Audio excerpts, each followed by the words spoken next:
ಕವಚವನ್ನು ಧರಿಸಿ ನಮ್ಮವರನ್ನೆಲ್ಲ ಹುರಿದುಂಬಿಸಿದ್ದಾಗಿದೆ. ಆತನ ಅಪ್ಪಣೆಯನ್ನು ಮಾತ್ರ ಕಾಯುತ್ತಾ ಇದ್ದೆ. ಅದು ಸಿಕ್ಕಿದೆ ಅಂತ ಆದ್ಮೇಲೆ ತಡ ಯಾಕೆ? ರಾಮನ ಸೇನೆಗೆ ಮೃತ್ಯು ಸ್ವರೂಪರಾಗಿ ಆ ಕಡೆಗೆ ಧಾವಿಸಿ ಬಿಡುತ್ತೇನೆ.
ನಮ್ಮವರೊಟ್ಟಿಗೆ ಯುದ್ಧ ಮಾಡುತ್ತಾರೆ.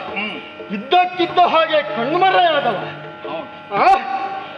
ಎಲ್ಲಿ ಹೋದ ಎಂದು ನಾನು ಆಲೋಚಿಸಿದೆ. ಮೇಲೆ ನಿಂತು ಮೇಘಗಳ ಮರೆಯಲ್ಲಿ ನಿಂತು ಬಾಣದ ಮಳೆಯನ್ನು ತೆರೆದು ನಮ್ಮನ್ನು ಗೆಲ್ಲುವ ಆಲೋಚನೆಯನ್ನು ಮಾಡಿದ್ದೆ. ಎಲ್ಲ ಇಂದ್ರಾರಿ ಏನು ಮಾಯದಿ ಗೆಲ್ಲಲೆಳಿಸುವೆಯ? ಹೌದು, ಇಷ್ಟರವರೆಗೆ ನೀನು ಗೆದ್ದದ್ದು ಸರಿಯಾದ ದಾರಿಯಲ್ಲ, ಅಡ್ಡ ದಾರಿಯಲ್ಲಿಯೇ ಗೆದ್ದವರು. ಹೇಗೋ ಈಗಲೂ ಅದನ್ನೇ ಹಿಡಿಯುವುದಕ್ಕೆ ನೀನು ಹೊರಟಿದ್ದಿ.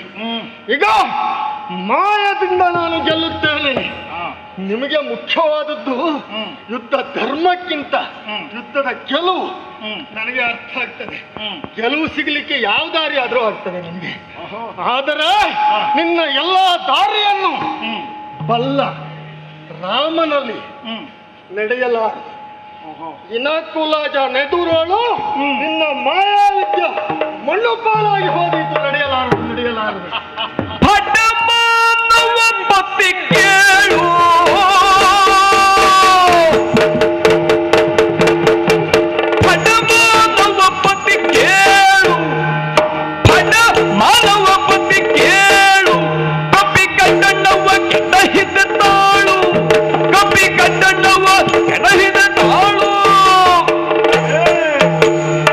ಮರಳಿಯ ಕಳ್ಳ ಕೊಂಡ ಧಮ ಹುರ ಕೊಟ್ಟುವೆಯ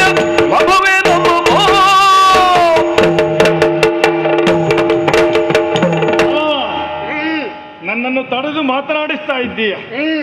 ಯುದ್ಧೋದ್ಯಮದಲ್ಲಿ ಮುಂದುವರಿಯುತ್ತಿರುವಂತಹ ಇಂದ್ರಾರಿಯನ್ನ ಕೆಳಗೆ ಇಳಿಸಿದ್ದೀಯ. ಅಯ್ಯ, ಮಾಯದಿ ಗೆಲೆಣಿಸುವೆಯ. ಹೌದು, ಏನು ಹಾಗೊಂದು ಆಲೋಚನೆ ಮಾಡಿದ್ದಿದ್ರೆ ಅದು ಬರೀ ಭ್ರಮೆ ಅಂತ ಇಟ್ಟುಕೋ. ಯಾಕೆ ಆಗುವುದಿಲ್ಲ.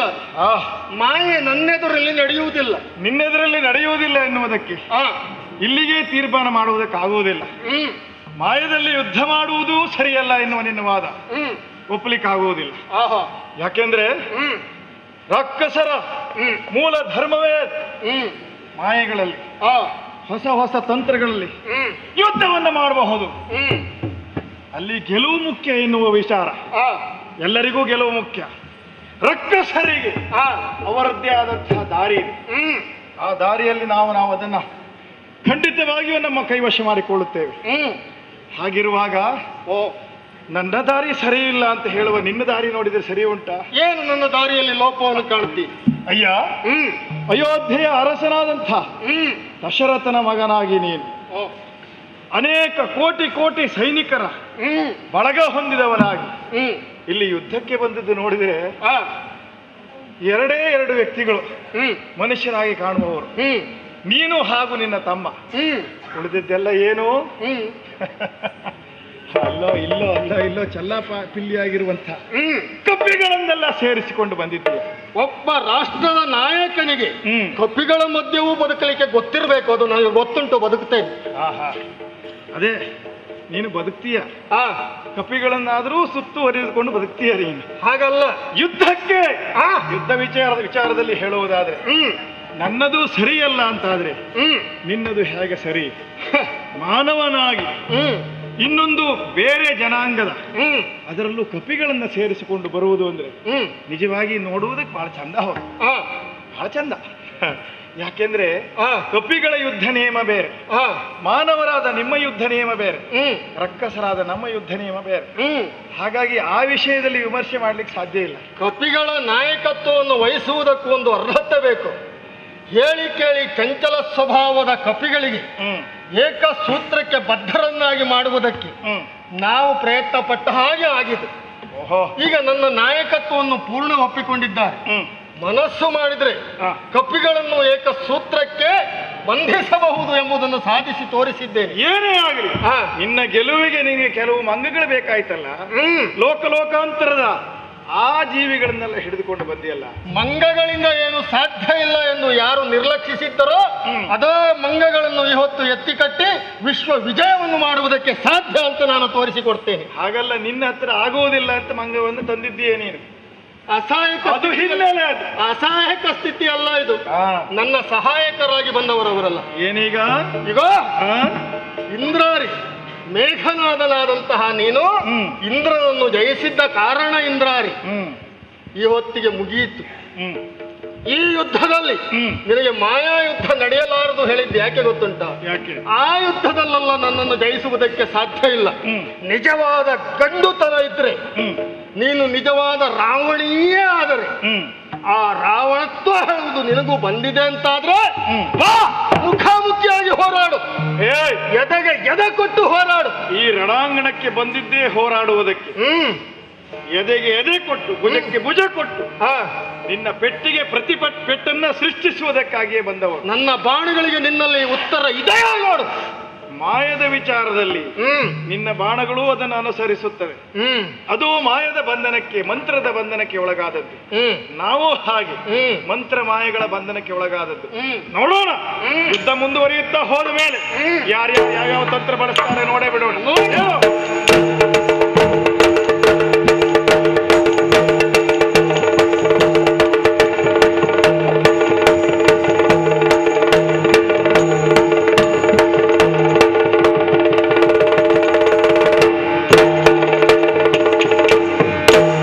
ಇವನೊಡನೆ ಕಾದುವ ಸಮರ್ಥರು, ಇವನೊಡನೆ ಕಾದುವ ಸಮರ್ಥರು, ಇವನೊಡನೆ ಕಾದುವ ಸಮರ್ಥರು ಭುವನ ಮೂರರೊಳಿಲ್ಲ, ಭುವನ ಮೂರರೊಳಿಲ್ಲ. ಇವನೊಡನೆ ಕಾದುವ ಸಮರ್ಥರು ಭುವನ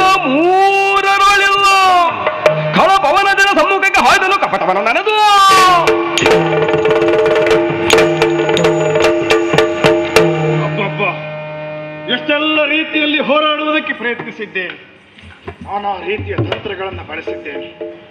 ಆದರೆ ಈ ರಾಮನ ರಣ ಚಮತ್ಕೃತಿಗೆ, ಇವರ ಶಕ್ತಿ ಸಾಮರ್ಥ್ಯದ ಹಿಂದೆ ನಾವು ಹಿಂದೇಟಾಗುವಂತಹ ಪರಿಸ್ಥಿತಿ ಬಂತಲ್ಲ. ಏನು ಮಾಡೋದು? ವಿಚಾರ ಮಾಡಿದಾಗ ಇವನನ್ನ ಗೆಲ್ಲುವಂಥವರು ಇಡೀ ಪ್ರಪಂಚದಲ್ಲಿ ಯಾರೂ ಇಲ್ಲ ಎನ್ನುವ ಅರಿವಾಗ್ತಾ ಇದೆ. ಹಾಗಿದ್ರೆ ರಕ್ಕಸರದ್ದೇ ಆದಂತಹ ದಾರಿಯಲ್ಲಿ ಅನಿವಾರ್ಯ. ಮತ್ತೆ ಹೇಳ್ತೇನೆ, ರಾಮ ನೋಡು.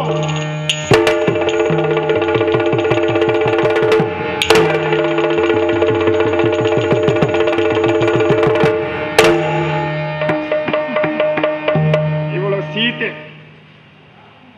ಈ ಸೀತೆಯನ್ನು ಈ ರಣಾಂಗಣದಲ್ಲಿ ಕಡಿದು ಚೆಲ್ಲಿದರೆ ರಾಮನ ಮನೋಬಲ ಎನ್ನುವುದು ಏನಾಗ್ತದೆ ನೋಡೋಣ.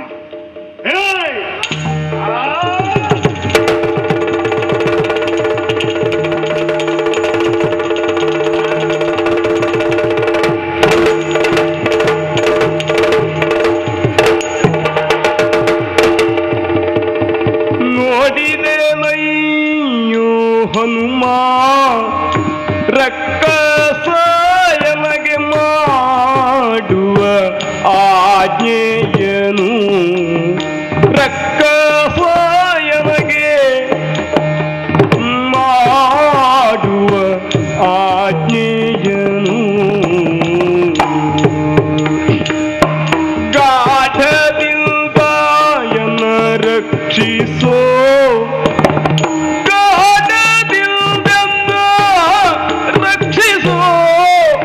ರಾಘವನೋಳು ಕೂಡಿರ್ಪೆ ಬದುಕಿದರು.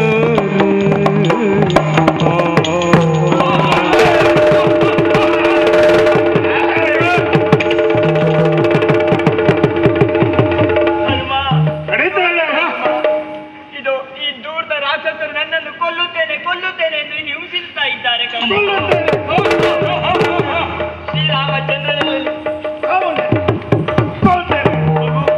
ಶ್ರೀರಾಮಚಂದ್ರನ ಜೊತೆ ಬದುಕಬೇಕೆಂಬ ಆಸೆ ಆಕಾಂಕ್ಷೆಗಳನ್ನು ಹೊಂದವಳು ನಾನು. ಆ ಆಸೆಗಳೆಲ್ಲ ಇಲ್ಲಿಯೇ ಬಂಜೆ ಆಗುವ ಹಾಗೆ ಸಂದರ್ಭ ಬಂದು ಒದಗಿ ನನ್ನನ್ನು ರಕ್ಷಿಸು ಮಗು, ನನ್ನನ್ನು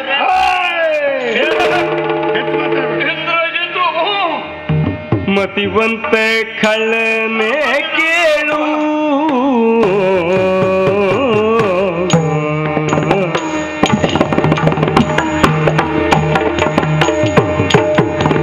ಮತಿವಂತ ಖಳನೆ ಕೇಳು, ಹೆಂಗೊಲೆ ಇದು ಹಿತವೇನೋ ತಿಳಿದೋ ಪೇಳು.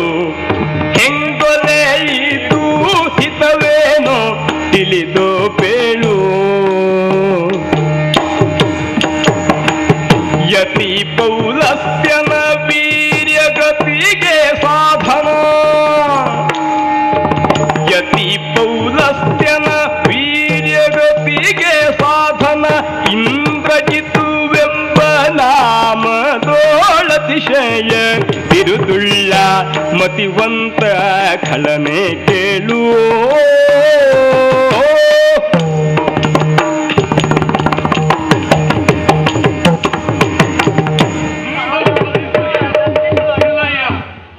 ಇದು ನನ್ನ ಒಂದೆರಡು ಮಾತುಗಳನ್ನು ಆಡುವುದಕ್ಕೆ ಅವಕಾಶಗಳನ್ನು ಕೊಡು.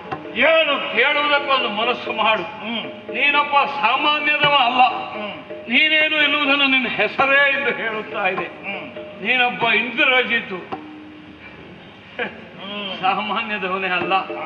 ಲೋಕದಲ್ಲಿ ವನಕ್ಕೆ ರಾಜ ಎನಿಸಿಕೊಂಡಂತ ಸಿಂಹ ತನ್ನ ಯೋಗ್ಯತೆಗೆ ಸರಿಯಾಗಿ ಬೇಟೆ ಮಾಡುವುದರ ಮೂಲಕ ತಾನೇನು ಎನ್ನುವುದನ್ನು ತೋರಿಸಿಕೊಡುತ್ತದೆ. ಸ್ವಯಮೇವ ಮೃಗೇಂದ್ರತ ಎನ್ನುವ ಮಾತನ್ನು ದಕ್ಕಿಸಿಕೊಳ್ಳುತ್ತದೆ. ಅದು ಅದರ ಸಹಜ ಸ್ವಭಾವವಾಗಿರುತ್ತದೆ. ಹಾಗೆಯೇ ಶ್ರೇಷ್ಠವಾದಂಥ ಯತಿಗಳ ಕುಲದ ಮೂಲ ನಿನ್ನದು. ರಾವಣನಂತ ಜಗದ್ದಲ್ಲನಿಗೆ ಮಗನಾಗಿ ಹುಟ್ಟಿದ್ದೀ. ಆದರೆ ಕೇವಲ ಮಗನಾಗಿ ಹುಟ್ಟಿದ್ದೀ ಎಂದು 10ರೊಂದಿಗೆ 11 ಬೆಳೆದವನಲ್ಲ. ಇನ್ನೊಂದಿಲ್ಲ ಎಂಬ ರೀತಿಯಲ್ಲಿ ನಿನ್ನದಾದಂಥ ಖ್ಯಾತಿಯನ್ನು ಈ ಪ್ರಪಂಚದಲ್ಲಿ ಸ್ಥಾಪಿಸಿದ್ದೀಯೇ. ಅಂತ ನೀನು ಹೆಣ್ಣು ಆ ಹೆಣ್ಣನ್ನ ಕೊಲೆ ಮಾಡುವುದಕ್ಕೆ ಮುಂದಾಗ್ತಾ ಇದ್ದೀಯೆ. ಈ ಹೆಂಗೊಲೆ ನೀತಿಯೇ ಅಂತ ಕೇಳಿದರೆ ಮಹಾಪಾಪ, ಸಾಧುವೆ ಅಂತ ಕೇಳಿದರೆ ಯಾರು ಒಪ್ಪುವುದಿಲ್ಲ, ವಿಕ್ರಮಿಗಳಿಗೊಂದೊಂದು ಭೂಷಣವೆ ಅಂತ ಕೇಳಿದರೆ ಯಾರು ಹೂ ಅನ್ನುವುದಕ್ಕೆ ಸಾಧ್ಯ ಇಲ್ಲ. ಹೀಗೆ ವಿಕ್ರಮಿಯು ತಿಳುವಳಿಕೆ ಉಳ್ಳವನು ಎಲ್ಲವದೂ ಆಗಿ ಈ ಸಲ್ಲದ ಕಾರ್ಯಗಳನ್ನ ಕೈಕೊಳ್ಳುತ್ತೀಯ ಅಂತಾದ್ರೆ ನೀನೊಬ್ಬ ಮತಿಹೀನ ಅಂತ ಭಾವಿಸಬಹುದೇ? ಲೋಕದಲ್ಲಿ ಅದಕ್ಕೊಂದು ಅವಕಾಶ ಇಲ್ಲ. ನೀನೊಬ್ಬ ಮತಿವಂತ ಖಳ, ಬರೇ ಮತಿವಂತ ಅಲ್ಲ, ಆ ಮತಿಯಿಂದ ನಿನ್ನ ತಿಳುವಳಿಕೆಯನ್ನು ಹೆಚ್ಚಿಸಿಕೊಂಡವ. ತಿಳುವಳಿಕೆ ಇಲ್ಲದೇ ಇದ್ದವರು ಲೋಕದಲ್ಲಿ ಅಪರಾಧ ಮಾಡಿದರೆ ಲೋಕ ಅಸಹಜ ಅಂತ ಭಾವಿಸುವುದಿಲ್ಲ. ನೀನೊಬ್ಬ ತಿಳುವಳಿಕೆ ಇಲ್ಲದೇ ಇದ್ದವನಲ್ಲ. ಎಷ್ಟೆಲ್ಲ ತಿಳಿದವ ನೀನು. ಓದಿ ನೋಡಿದೆ ಶಾಸ್ತ್ರವ